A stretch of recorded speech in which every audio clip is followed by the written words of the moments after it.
soy Brigitte Proaño. Tengo 5 años de experiencia ya en el área de protección de derechos de niñez y adolescencia, y también dentro de esta área intervengo en temas de violencia intrafamiliar y violencia de género. Me gradué en la Central, tengo un diplomado en Derechos Humanos, varios cursos en temas de violencia de género, violencia intrafamiliar, prevención y explotación de abusos sexuales. También tengo un curso especializado en trabajo social forense y el curso especializado en peritaje en trabajo social. Me acredité como perito de trabajo social hace un año, sí, me acuerdo, más o menos noviembre del 2022. La acreditación es válida por 2 años y cada 2 años tienes que renovar. Perito independiente, sin embargo, sigo laborando en el área de protección. Ya he hecho peritajes tanto que me han delegado desde la unidad judicial y de forma independiente abogados me han contratado. Eso es un poco de mi experiencia. Estoy iniciándome en el tema de peritaje. Me gusta bastante porque tiene todo que ver con el área de protección. O sea, una perito en trabajo social tiene que especializarse primero en el área de protección de derechos. Porque si tú no tienes la experiencia en el área de protección, es muy difícil que tengas como luces para poder hacer peritajes. También estoy ya culminando la maestría en violencia de género. Es súper importante que una trabajadora social, además de especializarse en el área de protección, tenga vastos conocimientos en temas de violencia de género. O sea, es crucial estos temas. Bueno, muchas gracias por tu breve introducción. Bueno, referente a lo que me comentabas y a la experiencia que has adquirido en este tiempo, ¿cuáles crees tú que son las principales características que diferencian al trabajo social en esta área como peritos en comparación a otras áreas del trabajo social? ¿Qué busca el trabajo social? Busca el tema de derechos humanos, ¿no es cierto? Que se cumplen los derechos humanos, promueve, es una profesión básica en este tema. Todos los trabajadores sociales tenemos que promover y hacer todo lo que hagamos en función de los derechos humanos y que se cumplan. En el ámbito pericial ya es como trabajo social forense, ¿no es cierto? ¿Qué significa? Bueno, trabajo social, ya te lo dije, en forense es como que viene de foro, significa debatir. Entonces, el trabajo social forense ya interviene en el área civil o penal, o en el tema de delitos, vulneraciones de derechos. Entonces ahí va a estar la diferencia. Entonces, nosotros sí realmente ya intervenimos en estas áreas, penal, civil, delitos o vulneraciones de derechos, y vamos a tener que utilizar el método científico y además hacer una investigación basándonos en la ciencia, con la metodología propia del trabajo social o con los modelos también que nosotros podamos usar, para que nuestro informe pericial sea acorde a las necesidades según el objeto de entorno social que nos delegue el juez o autoridades, y que también se llegue tal vez con esto a una transformación social. Y creo que tenemos que basarnos en la metodología, ¿no? Un trabajo social forense tiene que ser experto primero en protección de derechos. Cuando ya intervienes como tal, como un perito en trabajo social, como ya eres experto en el tema, entonces obviamente va a estar trabajo bien argumentado con la metodología adecuada y un diagnóstico social claro para poder llegar a esta transformación social. Bueno, en el cortito tiempo que estoy cursando esta maestría, han delimitado como el tema de que perito social básicamente la base en el peritaje es el tema de nuestro informe social bien sustentado. Entonces, tal vez me podrías describir el tema de qué metodologías, técnicas, métodos e instrumentos comúnmente se usa en peritaje en esta área, en trabajo social forense.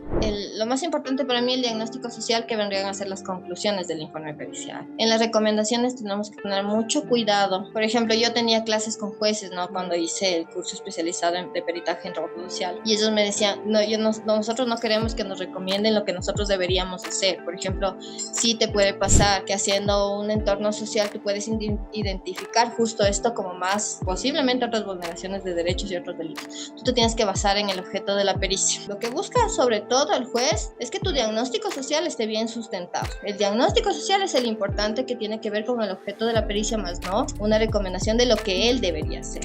Del diagnóstico social bien establecido y esas conclusiones bien hechas, le das luces al juez para que ahí sí el juez decide, pero tú no le recomiendas lo que la autoridad tiene que hacer ahí. La metodología obviamente va desde el modelo que vas a utilizar y vienen los métodos y las técnicas, ¿no es cierto? Lo que yo utilizo por lo general, al menos cuando yo hago mis entrevistas, que baso también en historias de vida, porque si me dan un objeto de pericia, yo necesito saber ampliar este tema de historia de vida. Por ejemplo, tuve un caso de tenencia, entonces la historia de vida va a estar basada en de qué pasó, ¿no es cierto? Desde que tuvieron la relación, desde que nació el niño, qué pasó con el niño desde que nació. O sea, acá me baso en el objeto de la pericia. Entonces, el modelo que yo más utilizo, humanista existencial, es lo que yo, sobre todo es el modelo que más utilizo para basarme, para hacer las entrevistas en base a historia de vida según el objeto de la pericia. Y también el modelo sistémico, ¿sí? Porque el sistémico me permite ampliar otras áreas de las personas, ¿no? Que siempre lo he necesitado. Y el método, el método que más utilizo es el método de caso, claro, porque estoy interviniendo con el entorno social de la persona, porque te van a decir, haga un entorno social de tal persona, ¿no es cierto? Y el método de grupo, porque ahí yo intervengo en cambio con el entorno familiar.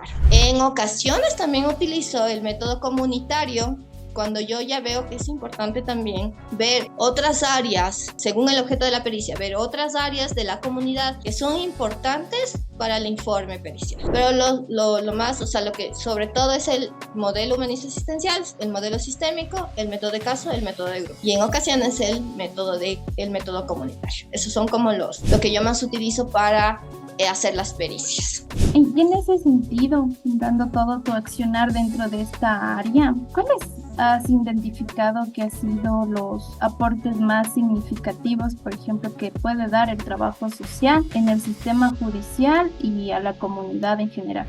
Nuestro gran aporte es en el ámbito civil o penal. Tu gran aporte, más que con el usuario en sí, porque recuerda que nosotros acá no estamos como trabajador social que interviene con la persona, que hace gestión de caso, que no, está aquí nuestro peritaje tiene los principios básicos, ¿no? Independencia, imparcialidad, objetividad, veracidad. Y nuestro gran aporte es con el sistema de justicia. Entonces, en el ámbito pericial digo, bueno, para yo llegar a la transformación social me toca un caso de violencia de género y que mi informe sea importante, que el juez lo tome como importante para que haya una reparación integral adecuada a la víctima. Ahí estoy llegando a la transformación social con la usuario, ¿ya? Entonces ahí es la importancia del accionar. Primero tenemos que ser expertos y hacer una investigación adecuada para que nuestro informe le dé luces al sistema judicial, al juez, ¿no es cierto? Y que diga, bueno, con este informe, en base a este informe, yo estoy tomando una decisión también. Entonces ahí está la importancia. Bueno, como lo fundamental, que sea un diagnóstico bien fundamentado y que evidencie la experticia y la profesionalidad, ¿no?, del trabajador social. En este sentido también, ¿cuáles son las dificultades o desafíos que has enfrentado durante estos peritajes que tú has realizado? Si me toco con una pericia donde la víctima no me pueda dar ninguna prueba, no me pueda dar absolutamente nada, entonces tengo que buscar. Yo creo que ahí puede ser ahí un tema de, no dificultad, sino como un desafío, ¿no? No me da nada y yo tengo que ampliar la investigación, ampliarme en otros ámbitos, por eso te decía que puede ser que utilice también el tema comunitario, el método comunitario. Yo no me puedo quedar solo con lo que me dice la persona, porque el juez se puede quedar con lo que dice la persona en el testimonio anticipado que le hacen, no, pero yo tengo que llegar al fondo del asunto, yo tengo que tener pruebas que puedan ser verificadas, que puedan ser vistas. Entonces, creo que ahí sí es un desafío de, si no me dan nada, ¿no es cierto?, tengo que ampliar mi investigación, también ir más allá, tengo que argumentar bien mi informe con pruebas verificables. ¿Ya? Ahora, para una perito independiente, en temas económicos, lo que yo he visto es que el sistema de justicia te quiere pagar el mínimo. O sea, en peritaje te quiere pagar lo mínimo que en el reglamento pericial está, que es el 50% del salario básico. Y a veces te llaman los abogados y están como proformando para ver quién les cobra menos, ¿no? Aunque tú tienes que primero ver cuán dificultosa va a ser la investigación para ver también el tema de tus honorarios, porque es por eso que el reglamento pericial te pone ahí que el mínimo de un perito debe ser el 50% y el máximo 5 salarios básicos. Creo que ahí sí he visto dificultad, porque la mayoría quiere pagar el mínimo. Claro, ahí es como tenemos que estar en competencia porque quieren que les cobres del mínimo. Eso yo creo que es la dificultad cuando eres perito independiente. Y en base, por ejemplo, al tema del proceso de investigación, ¿cuánto tiempo suele durar?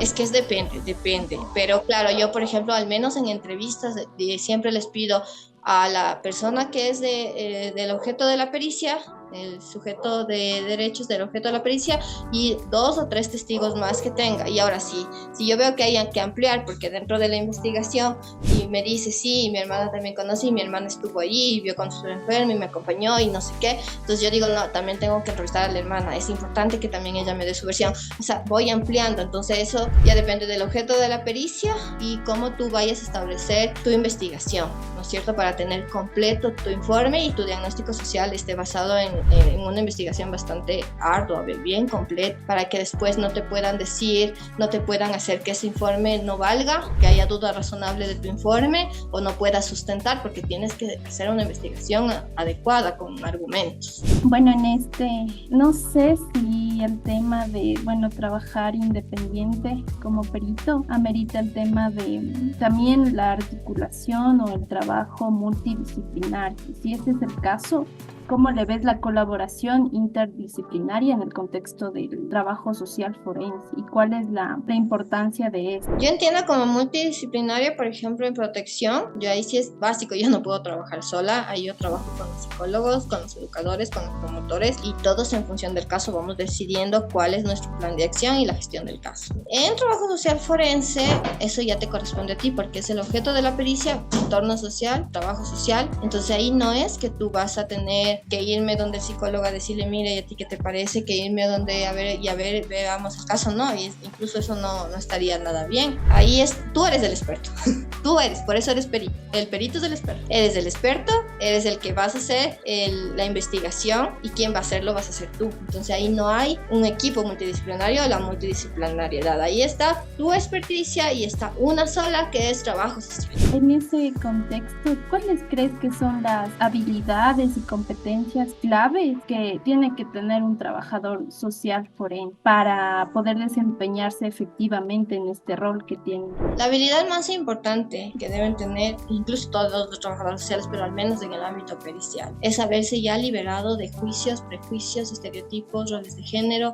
Principio importantísimo para ser un perito en trabajo social o perito en cualquier experticia es que tú seas objetivo, que seas imparcial, es lo más importante. Entonces, si yo, por ejemplo, como trabajadora social digo, no, yo estoy en contra de las feministas, en contra de esto, en contra de no sé qué, y no me libero de juicios, o digo, ay, no, mira, él que tiene un montón de... No, él ya es delincuente. Tengo tantos juicios, obviamente tu investigación, así seas tengas todos los títulos, tengas la metodología adecuada. Si tú no te liberas de juicios y prejuicios, no vas a poder hacer un buen trabajo. Exactamente. Y bueno, me llamó la atención el tema de que a veces es bien complicado no emitir juicios de valor o no apegarte al caso al cual estás atendiendo, no tomártelo tal vez personal.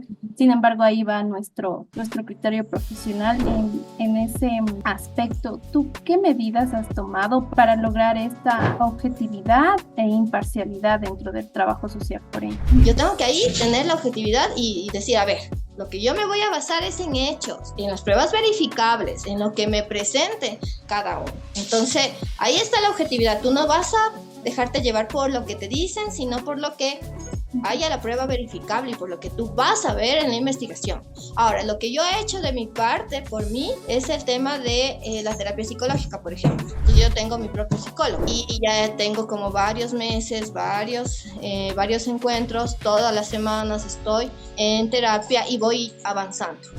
Gracias. Bueno, como última pregunta, ¿me podrías dar una tematización de cómo se realiza el proceso? O sea, ¿desde dónde parte el proceso de investigación social en el ámbito de trabajo social forense? A ver, me llega, ¿no es cierto?, de que he sido sorteada, luego ya me llega a la disposición de la unidad judicial, de que tengo que hacer el peritaje en trabajo social en base a este objeto de pericia de tal caso, que puede ser civil o penal. Entonces, lo que primero yo hago, por ejemplo, es ir a la unidad judicial correspondiente o a la fiscalía correspondiente y pedir el expediente. Eso es importantísimo, la investigación desde el expediente. Porque yo de ahí, leyendo todo el expediente, voy a establecer cuál es la metodología que voy a utilizar en la investigación y qué técnicas, qué instrumentos voy a hacer, voy a utilizar. Y incluso en base a eso yo digo, a ver, esto va a ser mis honorarios. Según si va a ser corta la investigación, si va a ser más ampliada, según el objeto de la pericia. Entonces, ahí establezco cuál modelo voy a utilizar, ¿no es cierto? El humanista, el sistémico, el crítico radical, y qué métodos de trabajo social voy a utilizar, el de caso, el de grupo, el de comunidad, y qué técnicas voy a utilizar. Siempre, obviamente, la técnica principal que va a ser entrevistas, ¿no es cierto? Cualitativas o cuantitativas, colaterales, y el tema de la visita domiciliaria que no pueden faltar. Pero las más importantes que va a ser el modelo, el método y las técnicas. Siempre va a ser las entrevistas, porque yo voy a tener que indagar, yo voy a tener que entrevistar a las personas. En las entrevistas lo que yo siempre uso también es el tema de la historia de vida. Y la historia de vida también es una técnica, es importante. Y el tema de la visita domiciliaria, que es la observación clínica, ¿no es cierto? Yo, por ejemplo, en tema de tenencia, entonces yo me voy a la visita, ¿qué? Tengo mi ojo clínico, observación directa, observación indirecta, cómo se comporta el niño cuando llega el papá, cómo se comporta con la abuela, cuál es la dinámica familiar, cómo se relaciona, cómo es, por ejemplo, la predisposición del niño al juego con el papá, con la abuela, cómo se relaciona dentro de su espacio que es suyo, si siente como su espacio, si no, si se aísla, si no, y ahí ya tengo que tener este ojo clínico, esta observación directa, indirecta o indirecta, para yo también tener como más amplitud, porque todo eso va a estar en un informe que yo voy a hacer la luz del juez, le voy a decir, mire, en el diagnóstico social, el ambiente es adecuado, el ambiente es de confianza, el ambiente tiene un vínculo positivo, es un referente de apoyo, tiene predisposición al juego, yo le voy a dar la luz al juez para que tome una decisión en base a la tenencia, en base a la parte potestad. Es importantísimo esa luz que yo le doy al juez. Sí, muchas gracias, Brigitte. Las conclusiones derivadas de la entrevista a la perito social Brigitte Proaño resaltan varios aspectos fundamentales, entre ellos la importancia del diagnóstico social realizado por el perito. Este diagnóstico implica una evaluación minuciosa y sistémica de la situación social del individuo en sí, su familia, su grupo y comunidad, y se fundamenta en la recopilación, análisis e interpretación de la información relevante sobre aspectos de su vida, como su entorno social, redes de apoyo, recursos disponibles, fortalezas, oportunidades de mejora y desafíos. Además, se resalta la trascendencia de la imparcialidad y la objetividad de un trabajador social forense, dado que el tener estas cualidades son cruciales para asegurar un proceso judicial justo, que proteja los derechos de las personas involucradas y salvaguarde la integridad y credibilidad del accionar del trabajador social forense en sí dentro del sistema legal. Asimismo, se hace hincapié en la relevancia del informe pericial social, el cual proporciona un análisis detallado de la situación social del individuo y resulta de vital importancia para el cumplimiento de los objetivos de la pericia solicitada por la autoridad competente. También se resaltó la diferenciación entre el accionar del trabajador social forense y el trabajador social convencional, especialmente en la fase de investigación, ya que en esta se recopilan datos para comprender la situación social de una persona o familia. Y en este sentido, la intervención en el ámbito judicial no busca un cambio directo, sino más bien busca una interpretación diagnóstica y la exposición de posibles soluciones. Por último, se subraya la importancia de las competencias y habilidades específicas que debe poseer un trabajador social forense para desempeñarse eficazmente en esta área. Siendo así, se reconoce al trabajo social forense como un experto en el aspecto social de un caso, aportando valiosos conocimientos científicos y técnicos a los jueces durante un proceso judicial.